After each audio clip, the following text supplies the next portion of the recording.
নমস্কার, শেয়ারবাজ থেকে আমি শাশ্বত মিত্র। আমার এডুকেশনাল চ্যানেলে আপনাদের সবাইকে স্বাগত। প্রথমেই আপনাদের সবাইকে প্রজাতন্ত্র দিবসের শুভেচ্ছা ও ভালোবাসা। 3 দিন লং উইকেন্ড, এবং লং উইকেন্ড অনেক কিছু ঘটতে পারত, যে কি হবে, কেমন থাকবে। একটা জিনিস দেখেছেন যে বুলিয়ান প্রাইস মানে সোনার উপর দাম লাগাম ছাড়া 3,60,000-এর ওপর রুপোর দাম, 1,60,000 সোনা, আনবিলিভেবল রান। এখন অনেকে অনেক রকম কথা বলছেন, দেখা যাচ্ছে অনেকে বলছেন এটাও কম দাম, প্রাইমারি মার্কেটে প্রচুর নাকি শর্টেজ আছে, এবং এর সঙ্গে কপারকেও যোগ করছেন, কপারেরও প্রচুর শর্টেজ, এবং এটা আরও অনেক বাড়তে পারে। যেরকম হয় আর কি, যে কোনো বুল মার্কেটে সবসময় মনে হয় আরও বাড়বে, আর যে কোনো বিয়ার মার্কেটে মনে হয় একদম জিরো হয়ে যাবে। এটা চলতে থাকে, চলে এই জিনিস। এইবার প্রথমবার হলো না, চলতে আছে। তো দেখা যাক এটা আর কত উপরে যায়, আরও কি নতুন নতুন শৃঙ্গ এরা আরোহণ করে, সেটা আমরা দেখতে পাবো। আজকে মার্কেটের কাটাকাটি ছিল, ওই জন্য আজকে আমি দেখবেন কোনো সাপোর্ট রেজিস্ট্যান্স দিইনি, কারণ আজকেতে সাপোর্ট রেজিস্ট্যান্সের ইউজলেস, কারণ যেরকম পজিশান আছে সেরকম হবে। যদি একটা ভালো জিনিস করেছে নিফটি, সকালবেলা দেখবেন আগের দিনের যে লো সেই জায়গা থেকেই সাপোর্টটা নিয়েছে, 937, 930 এরম লো করেছে। আগের দিনও এরম জায়গা থেকে লো করে মার্কেট ঘুরেছিল, তো সেরম জায়গায় সাপোর্ট নিয়েছে, নিয়ে ওপরে 200, যদিও 200-র ওপরে গেছে, যদিও অ্যাভারেজে 175-এ বন্ধ হওয়া দেখাচ্ছে। তো যাই হোক, একটা অনেক দিন পর অন্তত 126 পয়েন্ট হলো পজিটিভ বন্ধ, তো আমরা অনেক দিন পরে দেখলাম, বহুদিন পর মার্কেট একটু পজিটিভ বন্ধ হলো। যদিও এটাকে কোনো দাম দেবেন না, কারণ আমি সবসময় বলেছি যেদিন মানে কাটাকাটি হয়, মানে এক্সপায়ারি থাকে সেই দিন, এবং তার আগের দিনের বড় যদি ওঠাপড়াও হয়, ওটাকে খুব একটা এটা ক্যারি করে না, মানে ডাটা হিসাবে খুব একটা ক্যারি করে না। ডেটা হিসাবে এটা কিচ্ছু নেই, এটা মূল্য নেই আর কি, কারণ এটা পজিশন ওয়াইজ তৈরি হয়। দেখেছেন যে সকালবেলা প্রধানমন্ত্রী এসেছিলেন এবং বলেছেন mother of all real use সঙ্গে আমাদের হয়েছে, এবং তাতে কি আসবে ফাইন প্রিন্ট আমি এখনও দেখিনি, আপনার করেই ভিডিও করতে বসছি। সম্ভবত গাড়ি শিল্পের জন্য একটু নেগেটিভ খবর থাকলেও থাকতে পারে, কারণ যে গাড়ি ইউরোপ থেকে আনবার জন্য আমাদের 110% ট্যাক্স দিতে হতো, সেটা মনে হয় 10 থেকে 20%-এর মধ্যে নেমে যাবে। সুতরাং বুঝতেই পারছেন, বিদেশি গাড়িও আপনার হাতের নাগালে চলে আসবে, ফলে আপনার কাছে অনেক চয়েস থাকবে কোন গাড়িটা আপনি নেবেন, মানে কম্পিটিশান বাড়বে আর কি। সেটাই, এমনি কিছু নয়, কম্পিটিশান বাড়লো গাড়ি শিল্পের জন্য, তো এইটা একটা নেগেটিভ। কিন্তু টেক্সটাইল, আইটি, মানে সার্ভিসের সেক্টর, আইটি, ফার্মা, টেক্সটাইলস, এগুলোর জন্য ভালো, এমনকি জেমস জুয়েলারি, এদের জন্য বেশ ভালো। দেখা যাক এখন পুরোপুরি ফাইন প্রিন্ট না এলে কত দূর কী হবে। এবং এর সঙ্গে আপনারা জানেন যে আমেরিকার বাণিজ্য সচিব বলেছেন যে ভারতের ওপর যে 25% পেনাল্টি ট্যারিফটা লাগানো হয়েছে রাশিয়া থেকে তেল আমদানির জন্য, সেটা তুলে নেওয়ার ব্যাপারে চিন্তাভাবনা হচ্ছে। যদিও এসব কথার কতটা দাম আছে জানা নেই, কারণ আমেরিকার একজনের কথাই আপনি কিছুটা গুরুত্ব দিতে পারেন, সেটাও আবার উনি পরের দিনই চেঞ্জ করেও দিতে পারেন, তার নাম ডোনাল্ড ট্রাম্প। তাই ট্রাম্প যতক্ষণ না বলছেন বা যতক্ষণ না ডিল সাইন হচ্ছে যে না 25% ট্যারিফ উঠে গেল, ততক্ষণ এসব ভেবে লাভ নেই। আর 25%টাও আমাদের জন্য বেশি, যতক্ষণ না ট্রেড ডিল হচ্ছে ততদিন 25% তো দিতেই হবে, 50 না দিতে হোক। যদিও কিছু কিছু খবর আমরা যতই এটাকে হালকাভাবে 2 সেকেন্ডে বলি, এই খবরটা যথেষ্ট ওয়েট আছে এবং এটা পজিটিভ খবরই। কিন্তু যেরকম নেগেটিভ মার্কেটে পজিটিভ খবরের দাম হয় না, যেরকম খুব পজিটিভ মার্কেটে অনেক নেগেটিভ খবর দেখবেন, তারপর মার্কেট বেড়ে যাচ্ছে। পজিটিভ মার্কেটেও ঠিক তাই হয়, যখন নেগেটিভ খবর, এই নেগেটিভ মার্কেটেও তাই হয়, যখন পজিটিভ খবরও আপনি পান, আপনি কিন্তু সেটাকে কোনো দাম দেন না। হ্যাঁ, ঠিক আছে, 2 দিন পরে দেখা যায় ঠিক মার্কেট হয়তো 10 দিন হোক, 15 দিন হোক, মার্কেট সেটাকে দাম দেয়। তো ফেব্রুয়ারি একটাই ভালো হচ্ছে, ফেব্রুয়ারি এক্সপায়ারি আসছে, ফেব্রুয়ারি মাস সাধারণত পজিটিভ যায়। গত 6বারের মধ্যে আমি যেরকম বলেছিলাম 6টাই নেগেটিভ গেছিলো জানুয়ারি, ফেব্রুয়ারি সেরকম নয়, ফেব্রুয়ারি কিছুটা পজিটিভ থাকে। আজকে রাতের বেলা ডাটা দেখে কালকে যদি কোনো ভিডিও আপনাদের সঙ্গে করি, তখন সেই নিয়ে আলোচনা করা যাবে। তবে একটা বলি, এই যে নিফটির এত চাপ আপনি দেখছেন না, যে সবাই এখনও বলছে যে নিফটি স্টিল ভ্যালুয়েশনে রিচ আছে, অন্যান্য মার্কেটের তুলনায় আমরা expensive, still we are expensive. এই এক্সপেন্সিভ হওয়ার জন্য আমাদের রেগুলেটররা তার দায় এড়াতে পারে না। আপনারা জানেন আগের বছর, যদিও আমাদের এই 5-6 হাজার, আমাকে হয়তো 5,000 কি 7,000 লোক দেখে, একটা ছোট ঘরের মধ্যে বসে ভিডিও করি, আমাদের কথার কতটা, তবে একদিন এই কথা আমি, আপনারা লিখে রাখুন, এই কথা একদিন অন্যান্য চ্যানেল থেকে আরম্ভ করে বড় বড় যারা বোদ্ধা তারাও বলবে যে রেগুলেটরদের আর একটু চিন্তা করা উচিত। কেন বলছি শুনুন।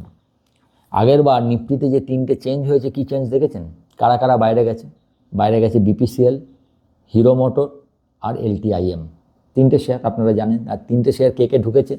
জিও ফিনান্স, ট্রেন্ড, আর একটা কে ঢুকলো বেশ, 3টেই high P share, Trent, Jio Finance আর হচ্ছে ইটার্নাল মানে জোম্যাটো, 3টে ঢুকেছে, ট্রেন্ড, ইটার্নাল, জোম্যাটো।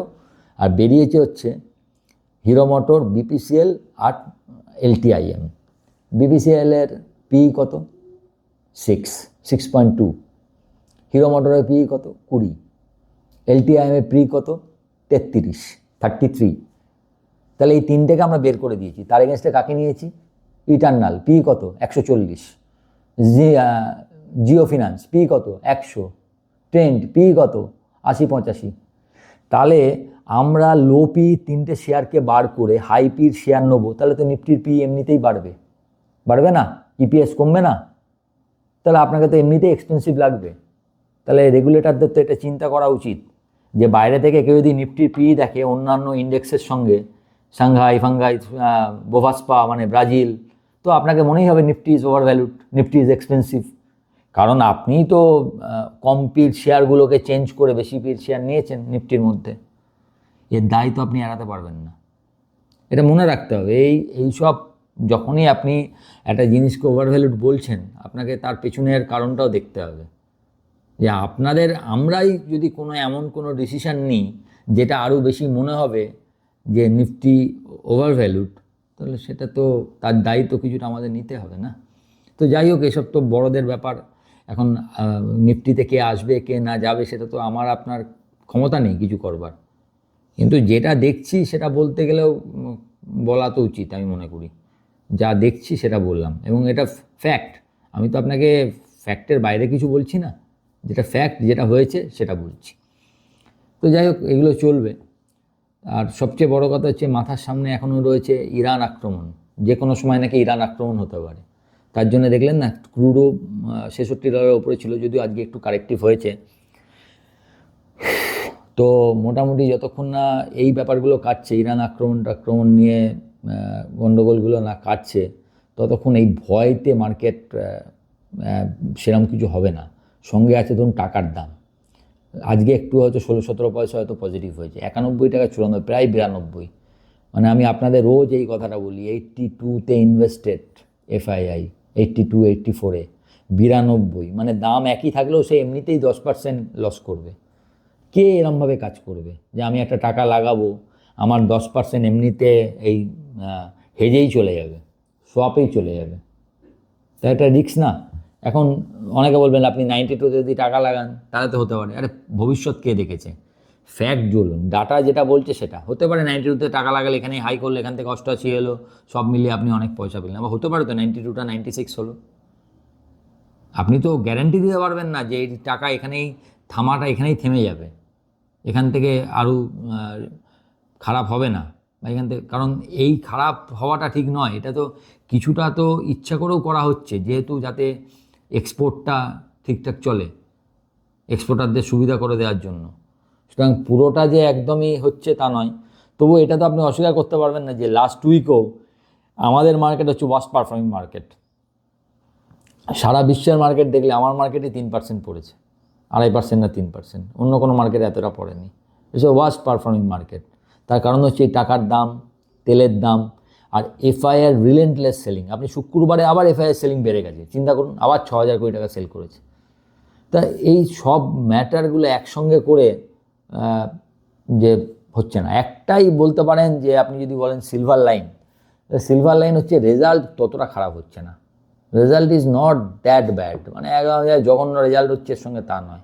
একটাও অ্যাক্সিডেন্ট, দু একটা আমি জানি না, মনে পড়ছে না এই মুহূর্তে, মানে সেরম খারাপ রেজাল্ট হয়তো 1-2টোই হয়েছে, সেরকম ভালো রেজাল্ট অনেকগুলো হয়েছে, ঠিকঠাক রেজাল্ট প্রচুর হয়েছে। সুতরাং রেজাল্ট ইজ গুড, এটা একটা বড় জিনিস। রেজাল্ট অতটা খারাপ নেই, মানে যেটা একদম বেসিক, ফার্স্ট রেজাল্ট, আপনার ইকোনমি, তারপর রেজাল্ট, এই দুটো হচ্ছে মেন। একটা লোক কী দেখে, আমরা যখন ওই যে হ্যাঁ দেশের ইকোনমি ঠিক আছে, তো মেনলি দেশকে ঠিক থাকতে হবে, তবে বাকি সব চলবে। দেশের পর কী দেখি, ইন্ডিয়া সেক্টরটা কেমন আছে, সেক্টরের পর কী দেখি, ইন্ডিভিজুয়াল স্টকটার রেজাল্ট কেমন আছে। এই তিনটে হচ্ছে মোস্ট ফান্ডামেন্টাল জিনিস। সেই ফান্ডামেন্টালি তিনটে কিন্তু খুব খারাপ নেই। ইকোনমি ভালো আছে, সেক্টর একমাত্র রিয়েলিটি যেরকম খুব খারাপ পারফর্ম করেছে, রিয়েলিটিটা খারাপ আছে বলতে পারেন। এফএমসিজি, আইটিসি সমেত জঘন্য পারফরমেন্স। এই একটা পারফরমেন্স ছাড়া মেটাল আবার অসাধারণ, পিএসইউ ব্যাংক অসাধারণ। সুতরাং এই সব মিলিয়ে তারপরে হচ্ছে ইন্ডিভিজুয়াল স্টক, তার রেজাল্ট কীরাম। তো সব মিলিয়ে আমার খুব একটা খারাপ লাগছে না। এখন আমি আশাবাদী অন্য কারণে, মানে কিছুটা বলতে পারেন যে আমরা বলি না যে হিস্ট্রি রিপিট ইটসেলফ, সেটা যদি হয়, সাধারণত খুব খারাপ জানুয়ারির পর ফেব্রুয়ারিটা এমনিতেই বেশ যেহেতু নিচে চলে যায়, এমনিতেই ভালো হয়।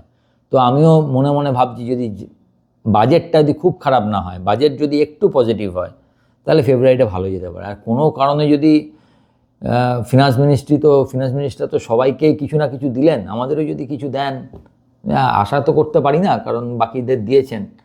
আমাদের এসটিটি বা লং টার্ম ক্যাপিটাল ট্যাক্স নিয়ে যদি কিছু মাত্র পজিটিভ হয়, তাহলে কিন্তু মার্কেট এখান থেকে খুব জোর ওপরের দিকে টানবার চেষ্টা করবে। হোপিং শো যে কিছু একটা থাকবে, আর না থাকলেও যেহেতু বেশ নিচে, তো এখান থেকে হয়তো বাজেট যদি খুব খারাপ না হয়, এখান থেকে হয়তো আবার 4-5% একটা রান দেখা গেলেও যেতে পারে, যদি বাজেট খুব না খারাপ হয়। আর যদি এর মধ্যে আবার ইরানকে আক্রমণ করে দেন, খারাপ কিছু হয়, এমন কিছু হলো, অন্য কোনো ইরান আবার এগেনস্টে কিছু করলো, তাহলে তো সেসব নিফটি কোথায় যাবে ভেবে লাভ নেই। এটা নিয়ে চিন্তা করাটাই বোকামো হয়ে যাবে। দেখা যাক, লেটস হোপ যে এরকম কিছু হবে না, এখান থেকে মার্কেট একটু ভালো থাকবে। দেখা যাক এই কালকে শুরুটা কেমন হয়। আজকে মোটামুটি আপনাদের টোটাল অবস্থাটা কি আছে সেটা নিয়ে বোঝালাম। ইউ ডিলটা কমপ্লিটলি এসে যাওয়ার পর পুরো সবগুলো সেক্টর আশা করি কালকে এটা নিয়ে আলোচনা করতে পারবো। এবং অন্যান্য শেয়ার, আপনারা অনেক শেয়ার নিয়ে আমাকে জিজ্ঞেস করছেন, কিন্তু আপাতত আমি যতটা পাচ্ছি আপনাদের মানে ফান্ডামেন্টালি কি আছে, কি করা উচিত এটা বলতে পারি। এত পড়লে ইন্ডিভিজুয়াল শেয়ার নিয়ে বলা এই মুহূর্তে খুব মুশকিল। যারা মানছেন না, অনেকে অনেক চ্যানেল হয়তো বলছেন, কিন্তু কমপ্লিটলি বলাটা নেই, মানে কারেন্ট দামে তো বলাই যাবে না, বলা উচিত নয় আর কি। তবে এটুকু বলতে পারি, বেশিরভাগ শেয়ার, মোস্ট অফ দেম এমনই শেয়ার যেগুলো ফান্ডামেন্টালি ঠিক আছে, মার্কেটের কারণেই পড়ছে। মানে ফান্ডামেন্টালি যে খুব খারাপ হয়ে গেছে, একদম জঘন্য হয়ে গেছে, এরম খুব একটা নেই। মানে আপনারা যে কটা, আমি 2-1টা যা চোখে দেখেছি, যে কটা আপনারা লিখছেন, তো সুতরাং একটু ওয়েট করুন, দেখুন। কেএনআর কনস্ট্রাকশন নিয়ে যারা লিখছেন, তারা আমি আগেই বলেছি, কেএনআর কনস্ট্রাকশন আমি বেরিয়ে গেছি, ব্যক্তিগতটা আমি বলেই দিয়েছি আগে। 150 এনকে ব্রেক করেছে, 160 আমি বেরিয়ে গেছিলাম। তো যাই হোক, বাকিগুলো দেখুন কি হয়। ভালো থাকবেন।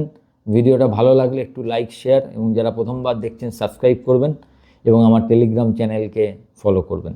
নমস্কার।